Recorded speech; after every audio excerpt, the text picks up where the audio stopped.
شهر واحد 500 جنيه بس يا بنات، مليت البيت. ما حسيتش بأي أسعار يعني مختلفة، أو ما حسيتش بحاجة، الحمد لله اللهم بارك. زي ما بقول لكم في كل فيديو، يلا بينا. الأول قبل ما نبدأ الفيديو، أنا دعاء ودي قناتي. لو أول مرة بتزوري قناتي ما تنسيش تدوسي لايك وتشتركي في القناة وتدوسي على كلمة الكل عشان يوصلك إشعار بكل فيديوهاتي. يلا بينا يا ست الكل نشوف 500 جنيه مالوا البيت ازاي. زي ما قلتلك قبل كده، اول ما تمسكي ميزانيه بيتك طلعي الصدقه وهتلاقي الخير بجد، والله العظيم هتلاقيه عاد عليكي كتير قوي. اول حاجه يا بنات، انا نزلت كده بال 500 جنيه وقلت انا هتحدى نفسي وهتحدى الاسعار، وهجيب على قد الفلوس اللي معايا مشتريات الشهر. هحاول على قد ما بصوا بقى، هتلاقوني جايبه من هنا حاجه ومن هنا حاجه، انواع المكرونات برضو مختلفه علشان جبت من كذا مكان. يلا بينا، بلاش رغي يا دعاء كتير، ونشوف ال 500 جنيه جابوا لنا ايه. اول حاجه يا بنات، احنا جبنا طبعا الرز طبعا مفيش بيت بيستغنى عن الرز، اساسيات بيتك هي طبعا اول حاجه الرز الجميل ده اسمه رز توشكي. بجد يا بنات روعه، الرزايه بتاعته حلوه قوي، لا بتتعجن ولا مكسره ولا اي حاجه، وب 17 جنيه والله العظيم، ب 17 جنيه بجد يا بنات، محدش يصدق كده. ده الرز السايب انا سائله عليه ب 18 وب 20. الحمد لله الحمد لله اللهم بارك. لفي بقى في الاكشاك، لفي بصي كل المحلات تسالي فيها، ما تسيبيش حاجه غير لما تشوفي العروض وتسالي فيها. فانا جبت رز توشكي ده ب 17 جنيه، جبت 6 اكياس من رز توشكي ب 102 يا بنات. بجد والله والله الله المستعان، الاسعار الحمد لله. ما تفضليش تقولي الاسعار غاليه الاسعار غاليه، بجد بتخلي لنفسك طاقه سلبيه. لا، قولي الحمد لله هقدر اجيب كل حاجه، كل حاجه هتبقى متوفره عندي، هقدر ادبر بيتي، هقدر ادبر نفسي. يبقى اول حاجه جبنا الرز وهو ب 102. جبت كمان مكرونه المطبخ، جبت هنا مكرونه اسباجيتي، هقول لك جبت ليه المطبخ، وجبت مكرونيت وجبت الملكه، هقول لك كل حاجه سعرها. جبت اول حاجه كيلو اسباجيتي، كمان جبت كيلو اللي هي الفرن، عشان لو عملنا بقى مكرونه بشاميل دخلنا الفرن كده، فهم بيحبوا المكرونه الفرن دي قوي. فانا جبت من دول 3 كمان.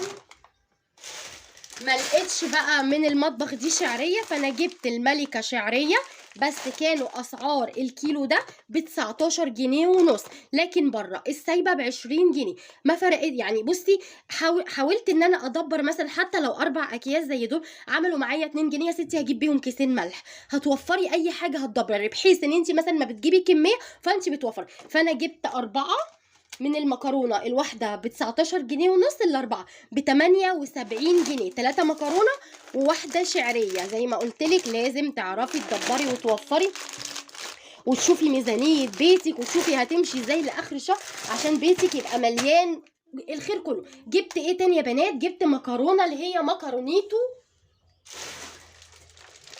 مكرونيتو دي يا بنات. بصوا، جبت اللي هي الصغيره دي قوي، اللي هي زي بتاعه الكشري، جبت منها كيسين، جبت منها 3.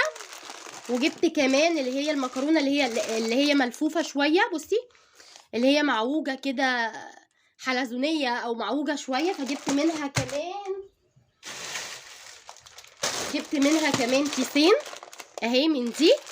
وهقول لك بقى سعرها بكام وايه. ما لقيتش منها الشعريه وما لقيتش منها ايه اللي هي المكرونات التانية. جبت كمان اللي هي المقصوصه، جبت منها 3 اكياس بالظبط يا بنات. المكرونيتو دي الكيس ب5 جنيه ونص، انا جبت 8 اكياس مشكلين، فاهماني؟ يعني بحيث ان هما مثلا ايه، ال3 اكياس دول كيلو و50 جرام، كيلو 50 جرام في 5 ونص، 5 10 15 يبقى 16 ونص، صح كده؟ اهو اوفر من المطبخ واوفر كمان من الملكه، بس انا ما لقيتش غير الانواع دي، فانا جبت اللي انا لقيته فانا جبته. يبقى جبت بقى مكرونيتو، كان الكيس عامل 5 ونص، فانا جبت 8 اكياس ب 44 جنيه.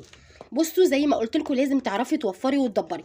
ارصهم بقى ونشوف نكمل الفيديو بتاعنا. رصيت الحاجه بتاعتي كده. جبت ايه تاني؟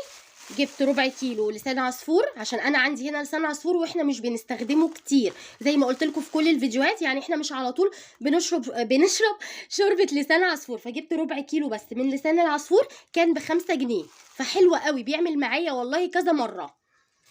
جبت ايه تاني يا دودو؟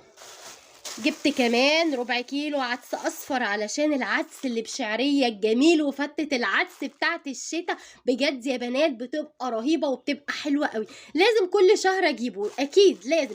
فجبت ربع كيلو من العدس اللي هو الاصفر ده، بجد يا بنات لما بتعملي بتكات وحركات حلوه قوي بجد بيبقى احلى من الطبيخ. الربع كيلو كان عامل معايا 8 جنيه. جبنا ايه تاني؟ جبت كمان بقسماط مطحون، عشان بقى لو هتزودي الكفته، هتعملي بانيه، هتعملي بصي ليه حاجات كتير قوي. فانا بجيب نص كيلو كده على بعضه، وباخد برده على قد ما انت عايزه، على قد استعمالك بتاخدي منه. ده نص كيلو ب12، الكيلو عامل 24 جنيه، فانا جبت نص كيلو ب12 جنيه. لو يا بنات عندنا الفينو، فاحنا بنعمل البقسماط المطحون في البيت، متوفر عندك فينو اوعي ترميه، حمصيه وحطي عليه التوابل بتاعتك الحلوه قوي، هيبقى برده هيوفر معاكي كتير. يبقى نص كيلو من البقسماط المطحون ب12 جنيه. جبتي ايه تاني يا دودو؟ الحاجه بقى اللي بتوفر لنا كل شهر، اللي ما بقدرش بصي مستحيل استغنى عنها، مستحيل، هي علبه مرقه الدجاج، مستحيل استغنى عنها. انا لو بجيب بالواحده، الواحده بجنيه يا بنات، الواحده دلوقتي بقت بجنيه، فانا بجيبها كلها على بعضها والله ب20 جنيه من عند تاجر الجمله كده. اسالي وجيبي واحده على بعضها هتنفعك، فيها 48 واحده، اوفر لي بكتير، اوفر لي بكتير قوي. لو انا هجيب الواحده بجنيه وهم فيها 48، فهي 48 جنيه، فانا جبتها كلها على بعضها ب20 جنيه. فعلبه مرقه الدجاج دي برده موفره معانا قوي قوي. جبتي ايه تاني يا دودو؟ جبت بقى السمنه الكيلو، المره دي جبت كيلو، لان انا عندي من الشهر اللي فات اللهم بارك بقيت السمنه عندي فهي ما خلصتش. فزي ما قلنا احنا بنجيب على قد ما احنا عايزين، مش انا عندي سمنه في البيت هبتدي بقى اروح برضه اجيب واحده تاني 2 كيلو ونص. ليه يا بنات ليه؟ هي مش افترا، يعني هو مش افترا، انا بجيب على قد احتياجات بيتي. وبعدين السمنه مع الزيت مع السمنه اللي عندي اللهم بارك بتبقى بجد بركه ربنا حلوه قوي. وبعدين السمنه بنستخدمها هو في الطبيخ، وما بنحطش سمنه كتير، معلقه صغيره، لان كتر الدهون او كتر الزيت او كده هو مضر لينا، مش مفهوش منفعه. جبت علبه السمنه دي يا بنات ب43 جنيه، كريستال، وكان في جنه، وكان في حاجات كتير قوي، بس انا يعني على طول بحب كريستال قوي، يعني كريستال كده. ساعات في نوع سمنه معين بيعلق معايا فببتدي اجيبه. يلا يا دودو بلاش رغي كتير، تمام؟ لو وصلتي لحد دلوقتي معايا ومش مشتركه، يا ريت تنزلي تشتركي وتدوسي على كلمه الكل عشان يوصلك اشعار بكل فيديوهاتي. مستنيه كومنت حلو منك يا قمر، وقولي لي السمنه والاسعار عندك بكام، واللايك الحلو الجميل منك. نكمل الفيديو بتاعنا، نشوف كده يا بنات بعد السمنه جبنا ايه. الحاجات برضو اللي ما بنقدرش نستغنى عنها، وهي اسعارها متفاوتة جدا جدا من مكان لمكان يا بنات. سعر الزيت، بصي سعر الزيت طالع ونازل، يعني ما تفهميش، بس الحمد لله الحمد لله المكان اللي انا بروح منه وبلاقي الحاجه فيه زايده كده اوفر، فانا بسيبها. ليه يعني؟ ما هي الاماكن كتير، ومش شرط اللي انت تجيبي من المكان ده. اللي انا سالت مثلا على ازازه زيت لقيتها بكذا فهجيبها، لا مش هتتكس فيه ولا حاجه. انا النهارده لما نزلت السوق والله العظيم بساله ازازه الزيت بكام اللي هي اللتر، بيقول لي ب60 جنيه. بصي ما كلمتوش اصلا، لا قلت له انهي نوع ولا قلت له ب60 ليه ولا اي حاجه، ما جبتهاش من غير تفكير. اجيب ازازه زيت ب60 جنيه ليه؟ وانا مجنونه؟ مش للدرجات دي يعني. فانا جبت يا بنات الزيت سولو ده حلو قوي. بصوا يا بنات اصفر وجميل جدا جدا، هي 900 ملي، الفرق عن اللتر ايه؟ 100 ملي، ما يكملوش معلقه صغيره، يعني يعتبر لتر. هي 900 ملي ب40 جنيه. انت اولى بالفرق ولا لا؟ طبعا اولى بالفرق. 40 و40 و40 120، تمام. لو انت جبتي بقى الواحده ب60، 60 و60 120 و60 180، هيبقوا الفرق كتير يا بنات. لكن انا جبت 3 ازايز زيت، الواحده ب40 جنيه، عملوا معايا 120 جنيه مع نص، يعني انا عندي نص ازازه زيت جوه. حاولي على قد ما تقدري ما تقليش كتير، ما تستخدميش في الحاجه كتير ان انت ايه عايزه تخلصيها او تعملي الحاجه بكتره، لا اعملي على قد احتياجاتك وعلى قد ما انت محتاجه. هنشوف ايه الحاجه اللي بعد كده يا بنات اللي جبتها برضو دقيق حبوبه جربته الشهر اللي فات يا بنات، بجد حلو قوي، بيطلع المعجنات جميله جدا جدا. طبعا انا بجيب الكيلو، يعني بجيب كيلو، ولو عوزت تاني عملت معجنات تمام، ما عوزتش خلاص. انا مش بعمل معجنات كتير قوي للدرجه، والله يا بنات البيت والدروس والنزول والطلوع، ففي يعني محتاجه ان انا اعمل حاجات كتير، بس الوقت بصراحه بياخدني. فانا جبت كيلو من الدقيق اللي هو حبوبه ب 17 جنيه. انت بقى عايزه تجيبي اكتر، عايزه ما تجيبيش دقيق خالص، في ناس ما بتستخدمش دقيق خالص يا بنات، بتجيب مثلا نص كيلو دقيق على قد مثلا كيكه او مكرونه بالبشاميل، وما بتعملش اي حاجه في البيت. برضو براحتك، حسب انت وبيتك بتحتاجوا ايه. يبقى انا جبت كيلو دقيق حبوبه ب 17 جنيه. كمان جبت ايه تاني يا بنات؟ جبت سكر، بس جبت كيس واحد بس، كيس واحد يا دودو هيكفي. كيس واحد بيكفي عندي، وعندي كمان كيس تاني هنا. احنا مش من نوع يا بنات اللي بنشرب حاجات بالسكر خالص. انا اولادي ما بيحبوش المشروبات، فين وفين لو شربوا نسكافيه، فين وفين لو شربوا كوفي ميكس. انا بشرب كمان القهوه ساده من غير سكر خالص. زوجي بس هو اللي بيشرب القهوه بسكر، وهي معلقه واحده بس صغيره، فاحتياجي للسكر مش كتير. عندي كيس وعندي هنا كيس، اللهم بارك، بجد حلوه قوي، ما بحتاجش كتير. فانا جبت كيس السكر ده ب 17 جنيه.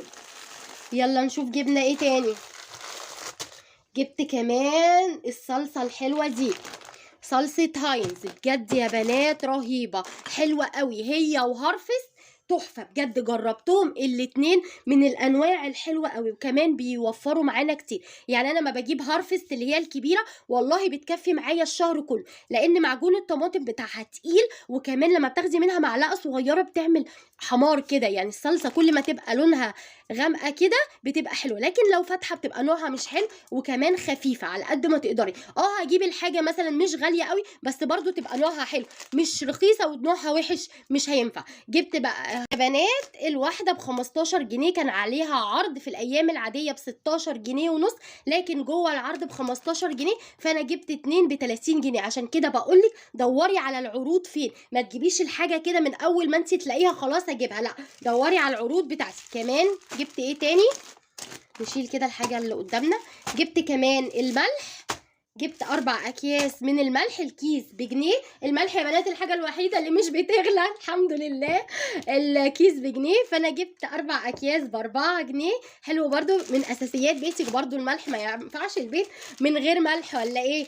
على قد ما تقدري، على قد ما بصي لازم تفكري وتعرفي توفري ازاي، تدبري ازاي. يعني انا جبت المشتريات دي جبتها ب 500 جنيه بالظبط يا بنات. لو انتي معاكي ورقه وقلم عيدي عليا. ليه بقى؟ انا عندي هنا عدس بجبه، تمام، كمان عندي خل، عندي توابل، عندي سكر تاني غير السكر اللي انا جايباه، عندي سكر تاني، عندي بقيه السمنه بتاعت الشهر اللي فات.